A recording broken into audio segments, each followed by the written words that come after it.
शासन जयवंत हो श्रवण संस्कृति, जिस संस्कृति के हम सभी अनुयायी हैं। हमारी संस्कृति ही श्रवण संस्कृति हमारे ऊपर अगर छाया है तो वो श्रवण संस्कृति की छाया है। अगर हम जो भी आज गौरवान्वित हैं, गौरव है हमारे लिए जैनम जेतु शासनम, जिसका जैनम जेतु शासनम का गौरव है हमारे लिए, हमारा शासन जयवंत रहे। कौन सा शासन? जैन शासन, जैन शासन जयवंत रहे। और अगर उस शासन को जयवंत करने वाले अगर कोई है तो वो हमारे श्रमण है, हमारे जैन संत है। अगर आज हम देखें इस अध्यात्म के देश में,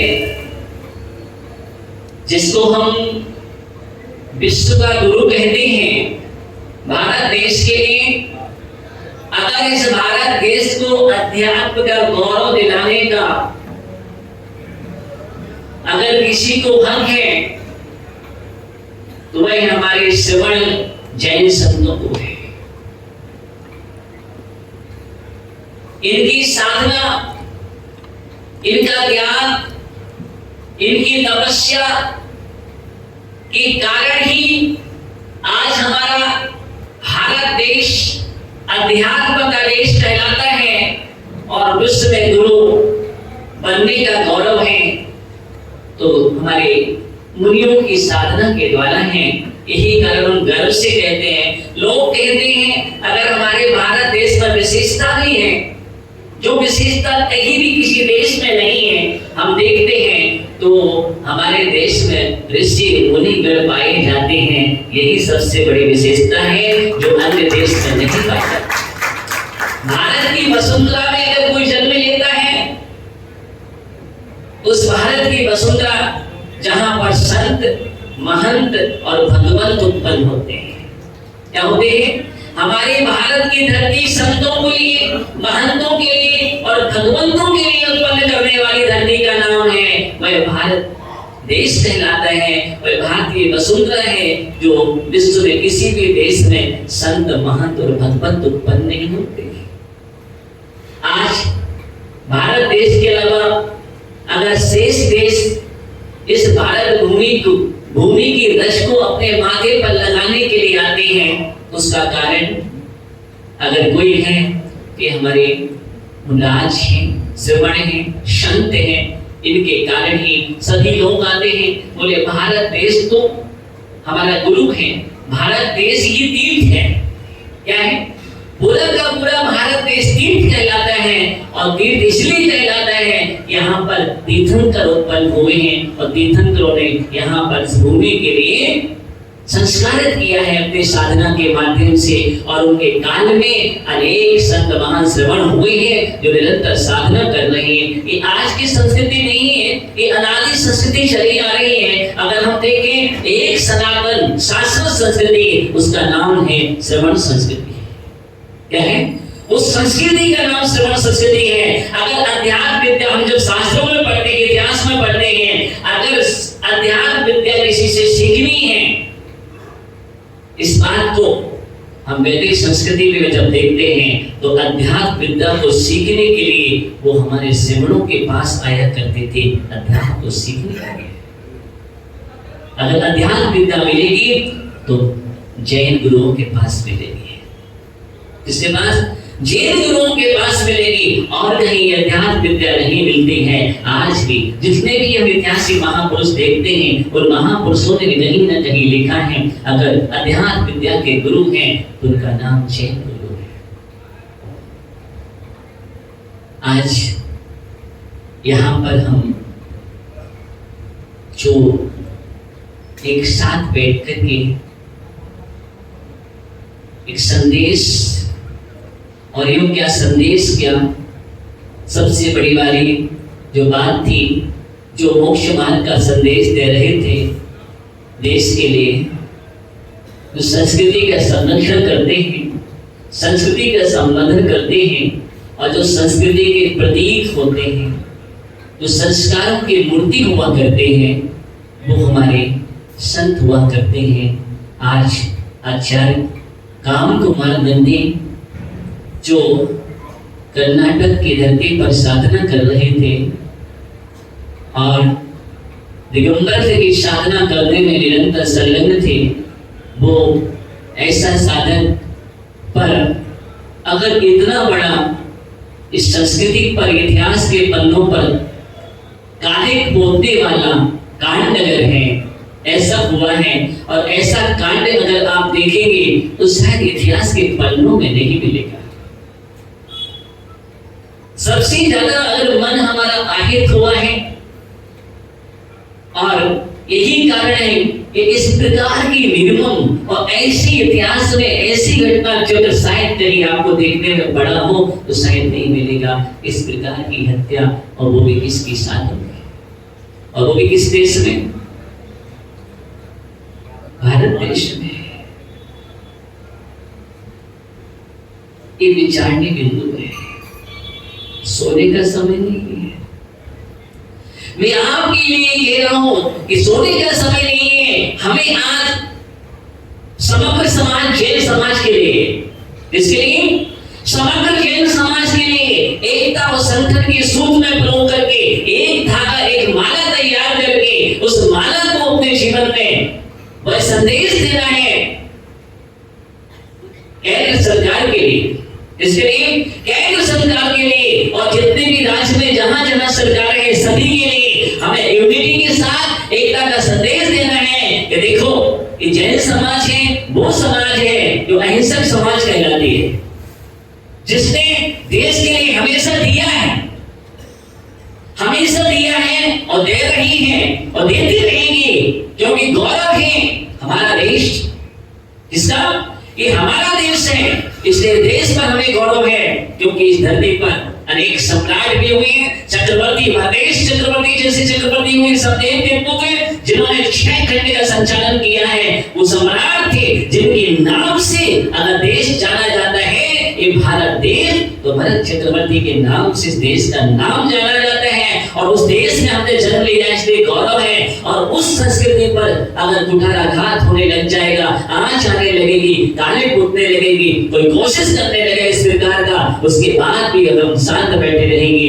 तो नहीं, अहिंसक समाज जरूर है लेकिन कायरता का वाला नहीं है, क्योंकि संस्कृति है, कायरत्व की नहीं है। जैन समाज कायर समाज नहीं है। जैन समाज वो है इस धरती में सम्राट भी है, चक्रवर्ती भी है। क्या ये है? जैन संस्कृति ने चक्रवर्तियों को दिया है, तीर्थंकरों के लिए दिया है, सम्राटों के लिए दिया है। आप देखिए, अगर अंतिम सम्राट चंद्रगुप्त की हम बात करते हैं तो चंद्रगुप्त कौन था? जैन सम्राट। और जैन सम्राट, खारवेल सम्राट की बात करते हैं हम जब इतिहास के पन्नों पर, तो खारवेल सम्राट कौन था? जैन सम्राट। जब हम बड़े बड़े भामाशाहों की बात करते हैं वो कौन था? जैन। हम सेनापतियों की बात करते हैं, जैन। और अगर इन्कलाब जिंदाबाद और भारत देश को आजाद कराने वाला पहला व्यक्ति था वो कौन था? जैन।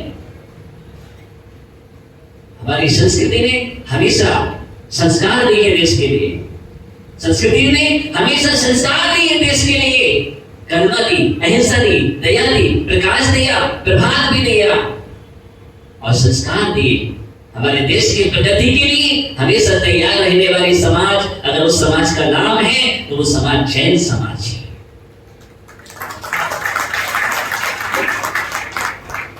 जो हमेशा तैयार रहती है कि हमारे देश पर किसी भी प्रकार की आंच नहीं आए।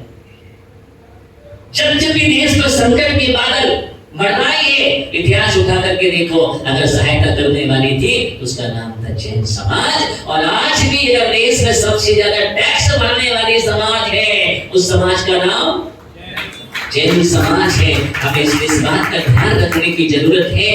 मैं सिर्फ इसलिए ये बात कह रहा हूँ कि नहीं, आज हमें फिर से जगाने की जरूरत है। अंततः समय धीरे धीरे कुछ और आ रहा है, इसलिए जागने की जरूरत है कि नहीं, ऐसा नहीं होगा, ऐसा नहीं होगा। अगर हमारी समाज मिलकर के आवाज लगाते हैं तो वो आवाज केंद्र सरकार में भी कानों में पहुंच सकती है और तत्काल उनके लिए कुछ ना कुछ निर्णय लेना पड़ेगा, क्योंकि वो बात जानते हैं कि जैन समाज की आवाज है और अहिंसा की आवाज की बहुत बड़ी शक्ति होती है दुनिया में। ये हिंसा की कोई आवाज नहीं होती है, वो आवाज थोड़ी होती है तो महापाप होता है, धरती पर कालमा बिखेरने वाली चीज होती है। सबसे बड़ी आवाज अगर होती तो अहिंसा की आवाज। अगर देश को आजाद कराने वाले कोई चीज थी तो वो कौन सी अहिंसा की आवाज थी, अहिंसा की आवाज थी। तो हमारे ऐसे आयतनों पर, चलते फिरते तीर्थों पर अगर इस प्रकार का आक्रमण होने लगेगा तो फिर हम लोग कहाँ रहेंगे? हम लोग कैसे कहेंगे कि हम जैन हैं? हम कैसे कहेंगे कि हमें गौरव है? ऐसा ना हो जाए कि आगे जाकर के आपसे जैन शब्द भी छीनने लग जाए। मैं बात कह रहा हूं, जागने की जरूरत है। अंदर समय ऐसा भी आने लगेगा कि भैया आप जैन मत लिखो। मैं कह रहा हूं बात एकदम, इसलिए अभी से जाग जाओ अपने संस्कृति की रक्षा के लिए। इतना बड़ा कांड होने के बाद भी हम सोते रहेंगे? नहीं, हमें कुछ ना कुछ करना पड़ेगा, आवाज देने पड़ेगी, एकता का संचालन करने पड़ेगा पूरे देश में। हम कोई भेदभाव की रेखा नहीं है, एकमात्र जैन। क्या है? मैंने शब्द कहा एकमात्र जैन है। हम जैन धर्म के, जैन संस्कृति के पालक है। सबको जैन ही लिखा जाता है। क्या लिखा जाता है? इसलिए हम जैन ध्वज के नीचे आकर के एकता का संचालन करें। क्या करें? जैन ध्वज के नीचे आकर के एकता का संचालन करें और आवाज ये ठंडी नहीं होना चाहिए, ठंडी नहीं होना चाहिए। जब तक केंद्र सरकार से निर्णय नहीं आता, श्रमण संस्कृति रक्षा बोर्ड नहीं बनता, पूरे देश में हमारे श्रमण, हमारे मुनि बेरोक टोक साधना कर सकते हैं, विहार कर सकते हैं और उसकी जवाबदारी, रक्षा और सुरक्षा की जवाबदारी एक केंद्र सरकार की है। इसकी है, एक केंद्र सरकार की है। तब तक मुझे इस प्रकार की आवाज और बोर्ड ना बन जाए, तब तक मुझे शांत नहीं बैठना है, क्योंकि बहुत बड़ी संस्कृति पर घात हुआ है। अगर आज हम चुपचाप बैठ गए, एक घटना हमारे सामने आई है, मालूम नहीं कौन कौन सी घटनाएं घटित होती होगी और आज हो रही है। आप देख रहे हैं, कभी किसी पर आंच आ रही है, कभी क्षेत्र पर, कभी तीर्थ पर, कभी संस्कृति पर, कभी मुनियों पर। क्या हो रहा है हमारे भारत देश में? मैं इसलिए कहता हूं हमारा भारत देश क्योंकि ऋषि मुनियों का देश है। किसका है? ये ऋषि मुनियों का देश है। हिंसक क्रूरता का देश नहीं है। इसका हिंसावादी, क्रूरतावादी, निर्दयी लोगों का देश नहीं है।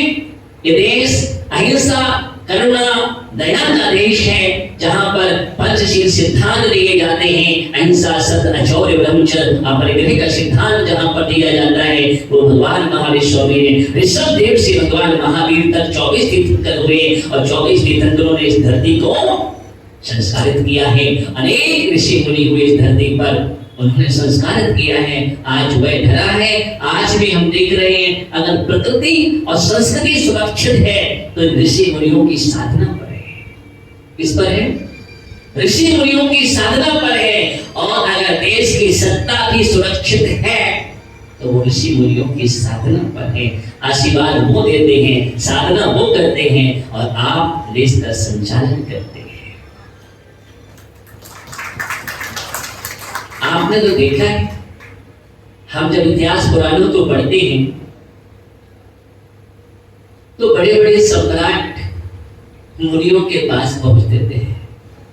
इसके लिए नीति और रीति को सीखने के लिए, इसके लिए नीति और रीति को सीखने के लिए राज्य का संचालन कैसे करना चाहिए, कैसे हमें रहना चाहिए, संस्कृति को हम कैसे सुरक्षित रखें, संस्कार क्या होते हैं। अगर इस विद्या को सीखने के लिए जितने भी बड़े बड़े सम्राट हुआ करते थे वो नतमस्तक होकर के मुनियों के पास जाया करते थे। वो संस्कृति है। और अगर उन गुरुओं का ही इस प्रकार का हत्या कायम होने लगी तो क्या होगा? फिर कहेंगे भूकंप आ रहा है, सुनामी आ रहे हैं, ऐसा ऐसा काम हो रहा है। जब जब भी हमारे गुरुओं पर, जिनको हम भगवंत कहते हैं, क्या लिखते हैं आप? मेरे भगवंत है, पंच परमेष्टि भगवंत है, जिनको नवोकार मंत्र में स्मरण किया जाता है। आप भी याद करते हैं। पूरी जैन संस्कृति एक नवोकार मंत्र स्मरण करती है। हम सब नवोकार मंत्र के अनुयायी हैं। किसके हैं? हम लोग नवोकार मंत्र के अनुयायी हैं। और हमारे महामंत्र पर भी अगर आचार्य लग जाए नमो लोह सत्य साउंडम तो फिर क्या होगा? ये विचार करने वाली बात है ज्ञानियों। इसलिए इस संदेश जो दिया जा रहा है यहाँ पर बैठ करके आपने जो मौन जुलूस निकाला है, इसलिए संदेश है। और मैं ये कह रहा हूँ कि आवाज बुलंद होती चली जाना चाहिए। और हर स्टेट में हमारे कर्नाटक से मूल मंत्री से चारुकृति जी यहाँ पर उपस्थित हैं। और निश्चित ही मैं कहता हूँ ये संदेश लेकर के जाए। कर्नाटक में शायद बोर्ड का गठन, हाँ, जो वहाँ के सीएम है उनसे चर्चा करके और इस प्रकार की चर्चा आगे तक बढ़ाएं कि हर स्टेट में श्रवण संस्कृति रक्षा बोर्ड तैयार हो। इसकी पहल करें। सबसे पहले कर्नाटक से पहल करते हुए आगे बढ़ते हुए मैं कहता हूं हर स्टेट की समाज जो है, क्या है? हर स्टेट की समाज है जैन बोर्ड, ठीक है ना? जैन बोर्ड सुरक्षा जो है, जैन संस्कृति सुरक्षा या जैन रक्षा जो भी बोर्ड बनता है, उस हमारे जैन धर्म पर किसी की आंच नहीं आना चाहिए। इस बात का हमें ध्यान रखना है। हर स्टेट में पहल होना चाहिए, हर समाज जागृत होना चाहिए और हर जगह जाकर के हमें इस प्रकार की पहल करना है। हर स्टेट के राज्यपाल और सीएम से मिलकर के हमें इस प्रकार की पहल आगे तक और केंद्र सरकार तक भेजना है। वहां से ही ये मूल रूप का वहां से ही आदेश जारी होना चाहिए हर स्टेट के लिए। क्या होना चाहिए? हर स्टेट के लिए हमें ऐसी आवाज उठाना है। निश्चित ही, क्योंकि हमारा ये बहुत बड़ी चीज हुई है। आपको लग कैसा रहा है? आप सोच सकते हैं, अगर आप काम कुमार नंदी जी को कभी स्मरण करते हैं यहाँ, और जब उनकी निर्मम हत्या हो रही हो, उस दृश्य को आप देख सकते हैं कि आंखों से जब भी उनको स्मरण करते हैं तो कैसा लगता है? एकदम सोच नहीं सकते क्या हो रहा है। कभी आपने सुनी नहीं इस प्रकार की हत्याकांड की है? सुनी है? मेरा यही कहना है, आज ये भागलपुर जैन समाज जिस प्रकार हम एक जैन तुझ के नीचे एकता का संदेश दे रहे हैं, मैं कहता हूं मुझे ऐसे ही एकता का संदेश हर समय देते रहना है। हर समय हम एक हैं, एक मात्र जैन ना रहो। क्या हो? अब मैं कह रहा हूं एक मात्र जैन ना रहो, कोई भेद नहीं, किसी प्रकार का भेद नहीं, अभी तो अभेद जैन समाज होना चाहिए। कोई खंड नहीं, अखंड जैन समाज होना चाहिए। क्या होना चाहिए? कोई खंड नहीं। हम लोग खंड खंडों में परस्पर में अपनी क्रिया अलग विषय है, लेकिन हम संस्कृति की रक्षा के लिए खंड नहीं अखंड है। और ये आवाज मैं कहता हूं, आवाज भेजिए आप अमित शाह जी के लिए। देश के होम मिनिस्टर हैं, उनका कर्तव्य है। क्या है? उनका कर्तव्य है इस प्रकार का कानून, इस प्रकार की सुरक्षा के लिए उत्तरदायित्व बनता है उनका। और वो भी माननीय प्रधानमंत्री नरेंद्र मोदी से बैठक करके आपस में निर्णय करके पूरा कैबिनेट बैठ करके इस प्रकार का वोट तैयार करें। मेरा यही कहना है। और ये आवाज जब तक यहाँ शांत नहीं, यहाँ से वहां तक पहुंचना है। मुझे क्या करना है? यहाँ से वहां तक पहुंचना है। जब तक निर्णय नहीं होता, तब तक वोट नहीं बनता, जो भी जनरक्षा वोट नहीं बनता, तब तक हम बिल्कुल शांत नहीं रहेंगे। अगर आज आप थोड़ी सामान्य चीज में शांत होकर के बैठ गए, देखिए इस बात का ध्यान रखना, अभी राजस्थान सरकार ने निर्णय ले लिया है और राजस्थान सरकार ने कर्नाटक का भी हो गया, राजस्थान सरकार ने भी कर लिया है, श्रवण संस्कृति रक्षा बोर्ड बनाया। हाँ, वहां पर सरकार ने बना ली। ऐसे हमने ये चाहता हूँ बिहार सरकार के लिए भी आप भेजिए, बिहार सरकार भी कानून, क्योंकि यहाँ भी हमारे दिगंबर संतों का निरंतर विचरण होता है। ये हमारा शाश्वत की धाम है और जितने भी पूरे देश से बिहार और झारखंड में निरंतर ही बिहार होता है। ऐसे कोई आचार्य भगवान नहीं है, ऐसे कोई मुनि नहीं है, ऐसा कोई संघ नहीं है जो इस प्रांत में ना आता हो, क्योंकि शाश्वत भूमियां हैं, तीर्थंकरों के निर्माण क्षेत्र है। इसलिए यहाँ पर सबसे पहले तो ये बिहार और झारखंड में ही शुरुआत होनी चाहिए थी। क्या होना चाहिए? यहाँ ही होना चाहिए शुरुआत। और हम अब जाके बिहार और झारखंड में इस प्रकार की हम सरकार के लिए भेजें और सरकार हमारे लिए उसके लिए इस बोर्ड को तैयार करके नहीं आप बिल्कुल नहीं, हम पूरी सरकार जैन गुरुओं की रक्षा के लिए तत्पर हैं, क्योंकि हमें उनसे ही संस्कार मिलते हैं। अगर बिहार और झारखंड की पहचान है तो मुनियों से ही है। इनसे बिहार भी बना है तो बिहार से बना है। किससे बना है? ये बिहार का बिहार अपभ्रंश बाद में हुआ है, लेकिन मूलतः बिहार ही था, क्योंकि इस जहाँ पर निरंतर ही तीर्थंकर भगवंतों का भी बिहार हुआ है, जहाँ पर ऋषभदेव से लेकर ऋषि मुनियों का बिहार, हमारे जैन गुरुओं का, संघों का, आचार्य संघ मुनि संघों का निरंतर बिहार होता रहा। इसलिए बिहार होते होते इस राज्य का नाम बिहार राज्य है। और ये पूरा बिहार का झारखंड तो अभी बना है, पहले पूरा ही बिहार, इसलिए बिहार यहाँ पर होता है। तो इसलिए हमें इस बात का ध्यान रखना है कि सबसे पहले और शुरुआत हम करें। अन्य सरकारों ने कर दिया, यहाँ भी पूरे पहल करके हम भेजें। और ये जब तक नहीं बन जाए तब तक मैं बात कह रहा हूँ, बिल्कुल भी शांत नहीं बैठना। मैं ये नहीं कह रहा हूँ जैन दर्शन क्रांति नहीं बचाता, लेकिन शांति की आवाज में बहुत ताकत होती है। शांति की क्रांति किसकी? शांति की क्रांति में बहुत बड़ी ताकत होती है, जो दुनिया कुछ नहीं कर सकती, वो शांति की क्रांति बहुत बड़ा काम कर सकती है। इसलिए वो जैन समाज है जो शांति पूर्वक क्रांति करती है और हमारे देश में किसी भी तरह का नुकसान ना हो, तभी जैन समाज नुकसान नहीं करती है। ऐसा कोई आंदोलन भी नहीं करती है कि हमारा कोई क्षति हो, क्षति नहीं पहुंचाती। अब तो क्षति को पूर्ण करने वाली जैन समाज है।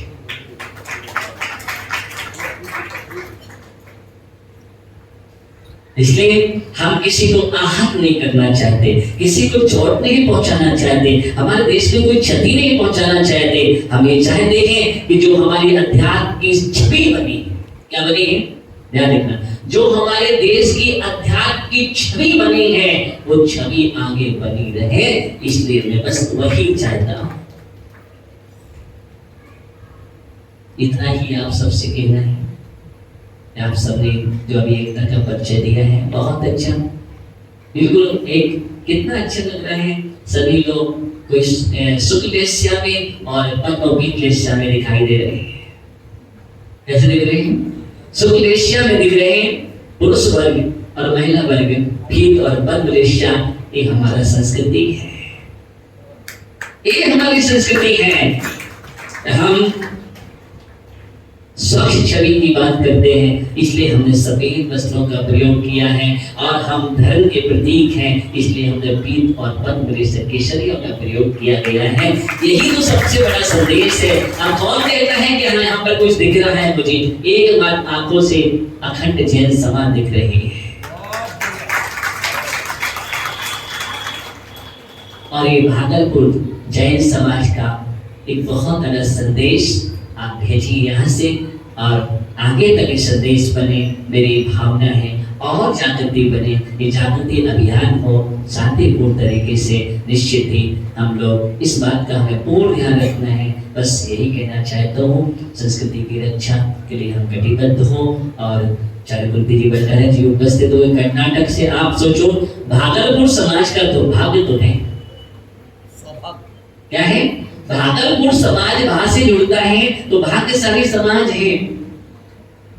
और भाग्यशाली इसलिए कह रहा हूं कि देखो, भाग्यशाली समाज के लिए सौभाग्य और अहोभाग्य मिलते रहते हैं। पंडित जी, क्या बोलते हैं, इस समाज के लिए निरंतर ही सौभाग्य अहोभाग्य मिलते रहते हैं। कारण ये है कि वासुदेव भगवान के पंच कल्याण गुण से सुशोभित हो गई। इसकी वर्णाएं इतनी है कि कहीं से भी किसी को भी खींच लेती है। क्या करती है? कहीं से भी किसी को भी खींच लेती हैं। और भी रेस्ते अभी दिल्लियां निकली, लेकिन भट्टारक जी कर्नाटक से मूल बेटरी से चलकर के भागलपुर में पहुंचे। दिल्ली में जंतर मंतर में भी, वहां पर भी, बड़ौद में भी, वहां पर भी पहुंचे हैं। और वहां भी इस प्रकार की रैलियां और हमारी जन जागृति हुई है। और यहाँ पर भी वो जन जागृति का संदेश में शामिल होकर के कि नहीं नहीं, और ये सबसे बड़ी बात है घटना कर्नाटक में हुई है। और कर्नाटक में आज अगर उस समाज में अगर कोई स्तंभ है, नेतृत्व करने वाले हैं, तो हमारे भट्टारक जी हैं। वहाँ पूरी आवाज को आवाज से मिलाने वाले एक आवाज देते हैं, पूरी समाज एक हो जाती है। वहाँ की इतनी अच्छी समर्थ शक्तियां हैं हमारी चारुकृति भट्टारक जी। और अच्छा इनका व्यक्तित्व है, अपने आप में बहुत अच्छा व्यक्तित्व है। और ये देश प्रदेश में निरंतर प्रभावना करते हैं। और सबसे बड़ी बात तो ये मुनि भक्त हैं। गुरुओं के इतने भक्त हैं कि मूलपत्री में अगर उससे कहीं दूर कोई संग आ रहा हो तो तत्काल वहां की अगवानी के लिए पहुंचते हैं, निवेदन करके स्वयं जाएंगे अगवानी करने के लिए, अगवानी करेंगे, पूरी वहां व्यवस्था करेंगे। फिर जहां संग जाना है आगे तक के लिए पूरी बिहार की व्यवस्था की जिम्मेदारी है। ऐसी सेवा और भक्ति मैया वृत्ति से समन्वित है हमारे भट्टारक जी, चारुकृति जी, जो मूलपत्री वहां की गद्दी को संभाल रहे हैं और आगे पूरे देश और विदेश में जाकर के संस्कार दे रहे हैं। तो इसमें आप भागलपुर समाज के लिए उनका भी सहयोग मिला है, वो भी सम्मिलित हुए हैं। तो मैं यही कहना चाह रहा हूँ पूरे समाज को हमारा बहुत आशीर्वाद है। भट्टारक जी के लिए भी बहुत बहुत आशीर्वाद है कि वो भी समय निकाल करके उन्होंने समय दिया है। निश्चित ही मैं उनसे कहता हूँ ऐसे ही आप समय निकाल करके समय देते रहें और आते रहें, बस इसी भावना के साथ। और सिद्ध जगत विधान चल रहे हैं, सिद्धों की आराधना भी चल रही है। आज 1024 तक चढ़ेंगे, आज से बढ़ते बढ़ते 1024 तक हमें ऐसे ही बढ़ने का तिलक होना चाहिए। मैं ये संदेश दे रहा हूँ उससे कि हम बढ़े तो ऐसे बढ़े, 8 से 16, 16 से 32, 32 से 64, 64 से 128, 512, 1024 तक पहुंचेंगे हम। कहाँ तक पहुंचेंगे? बस जैन जागृति की बात कर रहा हूँ। हम ऐसे ही बढ़ेंगे, 8, 16 क्रम से बढ़ते बढ़ते एकता का संग्राम करेंगे। और लगना चाहिए देश में जैसे हम लोग संतारा के समय एकता की आवाज दी थी, याद है आप लोग को? इस समय उस समय पूरा ऐसा आवाज उठी थी, ऐसी आवाज उठी थी, बस वही ध्यान रखना। अभी दूसरी आवाज हमने तीर्थ के शाश्वत तीर्थ की रक्षा के लिए दी थी, और पुनः हमको तीसरी आवाज देने वाले हैं हमारे धर्म गुरु जैन गुरुओं की रक्षा के लिए।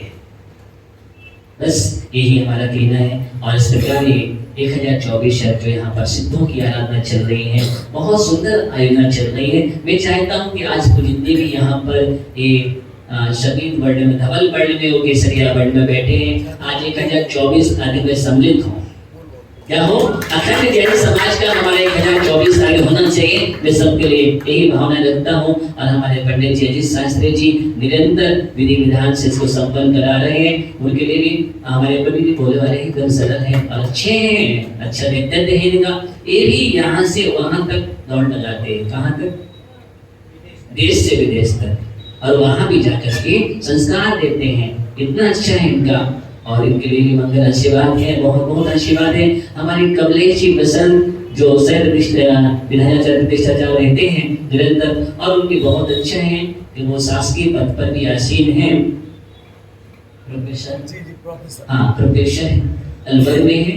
और सबसे बड़ी बात वो अपना समय निकाल करके यहाँ उपस्थित हुए हैं, और इसमें भी उनकी रुचि रहती है। और रुचि उनकी इसमें क्या, सबसे बात मुनि अच्छा एक मुनि भक्त है तो तत्काल आ जाता है। बोले नहीं, गुरुओं का आदेश अगर संदेश है, आदेश है या उनकी वंदना है तो उसके लिए उपस्थित रहता है। और सबसे बड़ी बात है कि अच्छी कवि भी है, अच्छी अच्छी कवि सम्मेलन में संचालित करते, इतनी अच्छी हुनर है और इतनी अच्छी कविता पाठ करते हैं, ओज रस में करते हैं, पूरा पूरा रीत रस की कविता जब बोलते हैं जोश कर देते हैं। तो इनके लिए बहुत बहुत आशीर्वाद है। और मैं कह रहा हूँ पूरी समग्र अखंड भागलपुर जैन समाज के लिए पुनः पुनः आशीर्वाद। ओम नमः शिवाय। नमन।